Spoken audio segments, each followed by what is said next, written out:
So a little bit of background about me. As Sarah mentioned, I do a lot of research in zoos over the past several years. And I would describe myself, excuse me, as a behavioral ecologist. So as a behavioral ecologist, I'm really interested in how animals respond to their environment. And in particular, my interests really center on animals that are under human care or in captivity, because these species in particular, they've evolved to be in more dynamic wild environments. And now we have them housed in far less dynamic environments. And so there's a lot of things that we should be paying attention to try to improve the welfare of these animals and, care for them properly. So we talk about improving the welfare and care for our students. I like to combine that also with improving the care and welfare for other animals, because we're all just animals anyway. So definite experiences with a wide range of species. I've been very fortunate to work with a lot of excellent facilities along my career. And so, when I finally got my PhD, I was really interested in not only sharing these experiences with students, but also being able to convey some of these passions and the importance of caring for these species. So here at OU, I teach the Animal Behavior Lab and Lecture, which is perfect for me. I love being able to teach that because as I was going through my own undergraduate experiences, I thought when I got to college, if I wanted to work with animals, I had to either be a veterinarian or a zookeeper. And so I took an animal behavior lecture course in undergrad, and it completely changed my life. So while I don't always think that students will follow that per se, especially in the biology department, we got a lot of pre-med students, at least it helps raise awareness for these other species that we interact with.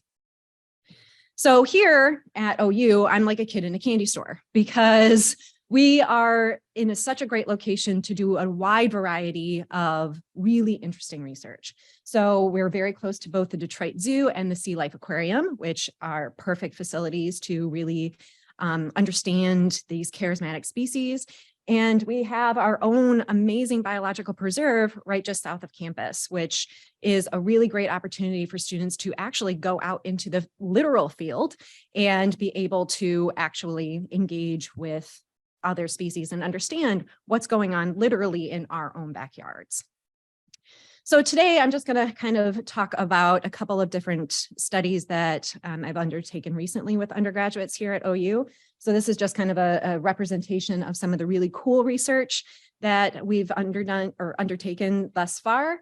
But for the purposes of this talk, I'm going to focus on the sharks and the rays. I know my presentation title said crows, but for the sake of time, I'm going to focus on these guys. Happy to talk about crows as well at some point.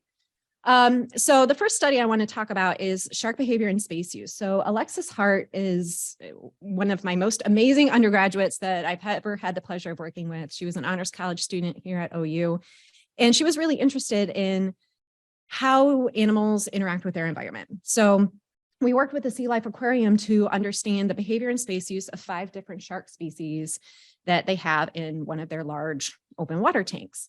And Alexis was really instrumental in getting this research up and running. So we had 5 different species: the black-tipped reef shark, the bonnet-head shark, black-nose shark, smooth dogfish shark, and nurse shark.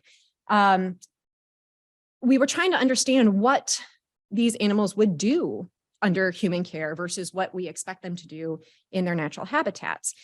And unfortunately, despite being really charismatic, I mean, everybody loves sharks, right? Despite being really charismatic, there's really not a lot of information out there on what aquatic species do in captivity. We're starting to get more information for terrestrial species, particularly mammals, and their importance of understanding their behavior and accounting for that. But it just hasn't kind of trickled down to the aquariums yet. So this was really both exciting and frustrating because we just didn't know what to expect. So this was a very kind of broad scale survey, but from the information that we did have, we knew that these 3 species, the blacktip, the bonnethead, and the black-nose shark, are considered obligate ram ventilators, which means they have to constantly swim in order to keep water going over their gills so they receive oxygen. Whereas the smooth dogfish and the nurse shark here, they present possess what's called a buccal pump. So this is something that allows them to stay stationary and they can kind of force water over their gills. So we had different expectations for these three. We thought that they would be moving around, utilizing their exhibit space very fully. They're also what's known as pelagic species. So they like to be in kind of the upper half of the water column. Versus the smooth dogfish and the nurse shark, they are benthic, so they like to be along the ocean or sea floor, and because they can force the water over their own gills, they tend to be more stationary. So we had different predictions. And long story short, we actually, for the most part, found that these sharks are behaving in very shark-like ways, which was great. The one exception of this study, an important one, was the smooth dogfish. So as Alexis was doing this research, it was really interesting because she observed the smooth dogfish not acting like a shark at all. So this is just a quick video of the smooth dogfish swimming. And you're like, okay, well, cool. That looks like a shark swimming. Great. That's lovely. I love this talk already. But the thing I want to orient you to is how she's swimming. So if you think of Jaws, and when I use this example in my classes, everybody's like, what's that, Jaws? I'm like, no, I'm not dealing with this today. When you think of a shark, whether it's Jaws or not, when you think of the shark coming at you, their dorsal fin, their back fin is coming at you through the water. It's perpendicular to the water surface. And you see dogfish here, she's kind of swimming around and you see this fin. That's not her dorsal fin. That's actually her pectoral fin, or for lack of better comparison, her arm fins. So she's actually swimming like this. She's at a 90-degree angle. So her belly's kind of up and her dorsal fin, which is supposed to be pointing up, is 90 degrees. So she was basically swimming around tilted the entire time. And you can kind of notice she's at the upper part of the water column. As I mentioned before, she's supposed to be at the lower end. So she was not swimming shark-like at all. And it was really important for Alexis to notice this because up until that point, you know, the aquarists are doing their jobs, but they don't have time. They're literally the jacks of all trades. They have to be working on the pumps and things. They hadn't really noticed this. And so she worked directly with the aquarium staff to develop a couple of interventions. So they did a modified feeding routine where she was basically rewarded for shark-like behavior. That's good. And a modified social environment in case her tank was too dynamic for her. So the results were really, really exciting because we saw a significant decrease in stereotypic or abnormal behavior. So she was swimming like a shark, and importantly, an increase in resting behavior. So this is a nocturnal species. She's not supposed to be active at all during the day. And prior to these interventions, she didn't move, or she was always moving. She wasn't resting at all. This was a really exciting picture for me to snap because this was the first time we had noticed her resting in the entire time we had been observing her. And of course, appropriate water column use, she was down at the bottom of the tank. That's good. So overall, it's yes, one species or one individual, I should say, but we significantly increased the welfare of this individual. She was acting shark-like, whereas she wasn't before. And here you can actually see Alexis was really excited about this because it's kind of hard to see her, but she's right here. She's swimming in the lower end of the water column and, you know, she's swimming like a shark. So even though, you know, it's hard to really establish why it's so important to care for these individuals, you can kind of see the importance of it here. It's extremely important to understand what their individuals are doing. So the next study I wanted to talk about is the visitor effects on ray behavior. So this was a recent study with Inez Mary, who is a honors college student, and Jordan Trow, who was actually a PhD candidate in the psychology department that has been working with me. We again went to the Sea Life Aquarium and we're looking at behavior and space use, but for this experiment, we were looking at 4 different ray species. And we also wanted to incorporate crowd size because we know, especially for terrestrial animals, large crowds have positive, negative, maybe even neutral interactions with animals. They change their behavior. So we wanted to see, is that happening in this tank? So we had these 4 ray species, southern ray, fiddler ray, blue spotted ray, and Atlantic ray that we were looking at. The main, excuse me, behavior that we were interested in is, again, a stereotypic or abnormal behavior. So this is unfortunately not at the aquarium itself, but you can see this is a ray and they're doing what's known as wall flapping or fin flapping. So they're up at the top of the water column and they are basically flapping their fins and not acting like a ray. So these guys, just like the dogfish, are benthic, meaning they should be on the ocean floor. Think of stepping on a ray, that's where they should be. And a lot of times when we see problematic behavior, that's what we see in rays. So that's what we were expecting. We were expecting to see a correlation between crowd size and problematic behavior.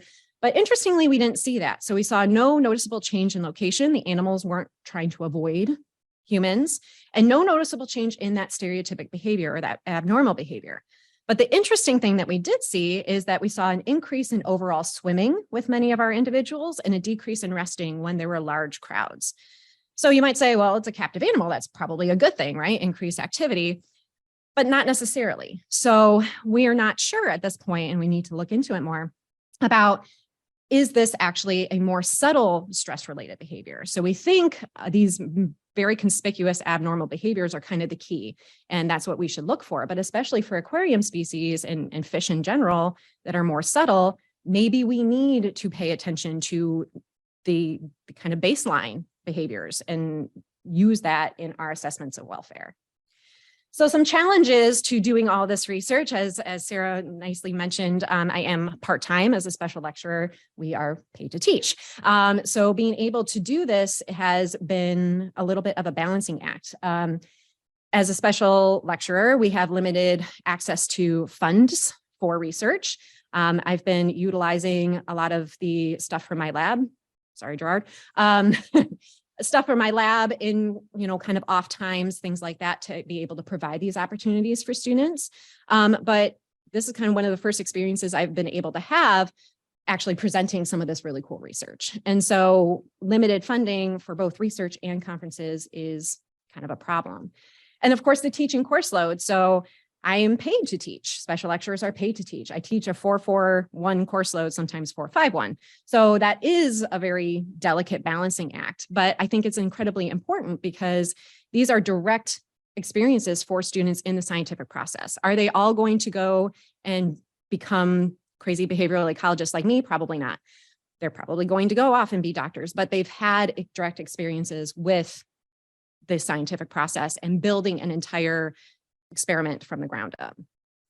So some of the benefits, it definitely fills my cup. As you can see, I'm really passionate about this research, and I think it's really exciting and important. Publications can't hurt. So in the past 5 years that I've been here, we've had 2 go through, and there's 2 articles that we're currently prepping right now.